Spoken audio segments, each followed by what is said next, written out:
Thank you for hanging out with us today, and we can go over some of the new features that are going to be released for Webex Contact Center reporting in version 25.10.1.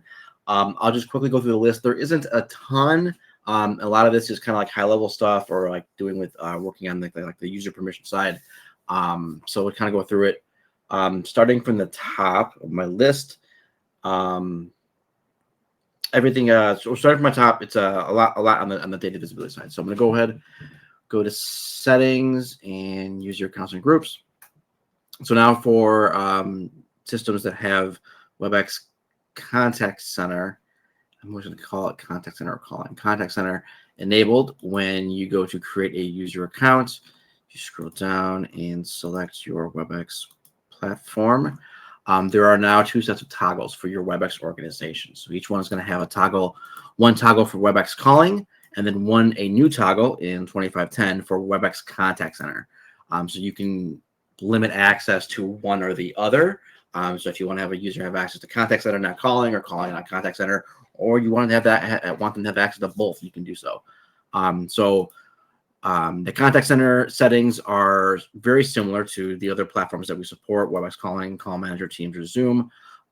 They have the administrator toggle at the top. So once that's selected, the user will have full access to Webex Contact Center Call Analytics.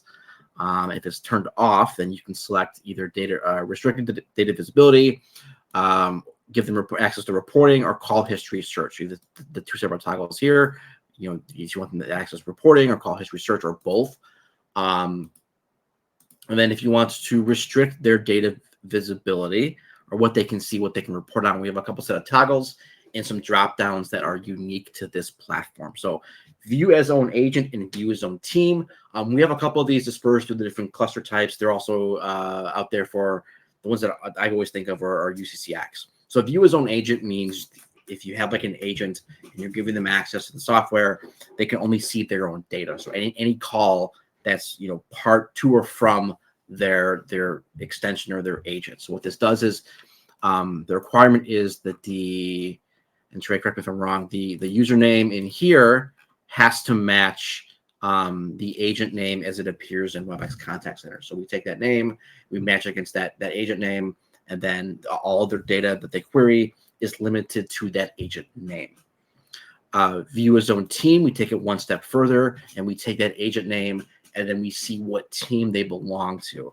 And then from there, they can query any of the data as long as it's part of their team. So we link the team, we link the agent that's logging in to the agent in Webex Contact Center, and then we grab the team or teams associated to that agent, and then they can go out, and when they run their queries and run their reports or build dashboards and widgets, they can only see the calls that are associated to their team or teams, plural. Underneath that, we have search set restrictions. This is where users can create public search sets. And to do so, if we go to call history, if we're in call analytics, if you go to configure, you know what, jump into Webex Contact Center. Should be. There we go. Go to configure, and now we'll have public search sets available. So you can create your own public search set, call it Mike. And just like you can with any of the other platforms, you can create your public search sets, which are just saved search sets. You can limit it to multiple teams, different agents, whatever you want to limit it to. In this case, I'll just say agent ring time, but a more real world one. If you want to create like a list of queues, so queue and queue name. So instead of giving them access to one or more queues or certain queues and maybe certain teams, and I also say entry point. We can do entry points. We can do different codes. Try entry point. So if you want to limit it to certain entry points, or just something more complex than what we currently offer, than just agent team or queue agent or additional agent based restrictions here, which for this display team based restrictions. You can build a public search set, save it. Let it save, and I don't think it'll come in here. To cancel out, and then go back in. Call it Mike. Webex. Turn that one off. Keep it clean, and then you can see my restriction here. And then this way, whatever is built in that restriction or the other search set or you can have one or more public search sets, and those then will restrict what the user can see. The 3 drop-downs below are kind of unique to this platform, where it's kind of like a quick way to assign specific queues, specific agents, or specific teams to a user that are not their own team or not their own agent. So instead of building a public search set for a queue or queues or teams, you can come in here, pick one or more queues from the list, and then associate that data to the user. So anything in these lists, the user can query. You can look it up. You add in individual users or individual queues or individual teams. So in this case, you can use one or more. You don't have to populate every single one. If you only want to pick a handful of queues, you can, or just certain agents you can as well, or certain teams. But these are the different options you have to further enhance or limit or restrict what a user can see. So again, quick at a glance, administrator, everything, all or none. And then from there, you can break it down based on the restricted data visibility, own agent, own teams, or then you can restrict it based upon the drop-down boxes down below. All right, moving on. Kind of touched on it before, but public search sets are now available for Webex Contact Center. You can create them and then assign them as permissions. You can also select them as public search sets when you're building a report. So they function the same way as they do for any other platform. Either limiting what a user can or cannot see, and then also applying them to the reports, and then they work just the same exact way. And then last, under the system settings, I think it's in this build. This is an early build that I got my hands on today, so it may not be in here. It is not in.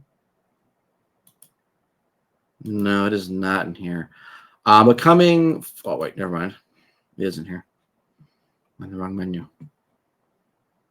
That menu is for holder webinar.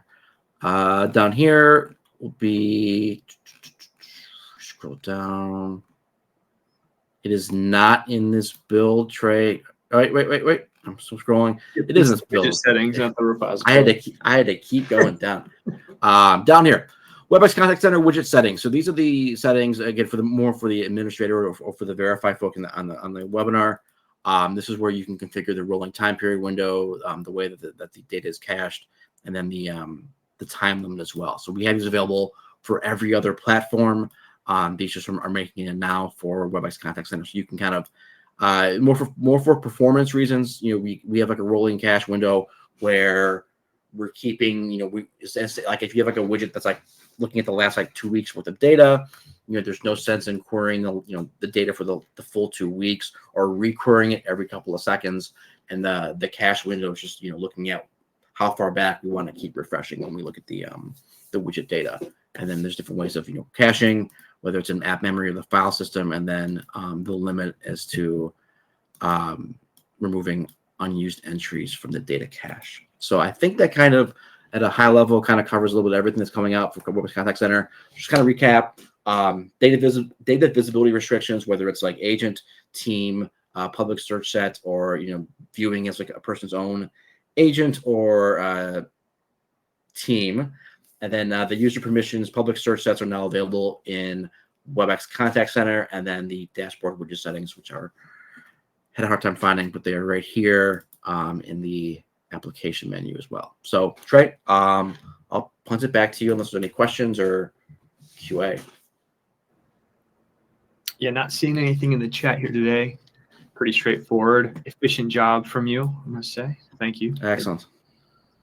Cool. Yeah, and plenty more items to come in future releases here as well. We're going to continue iterating and building on our Webex Contact Center product. So looking forward to working with Mike even more on those.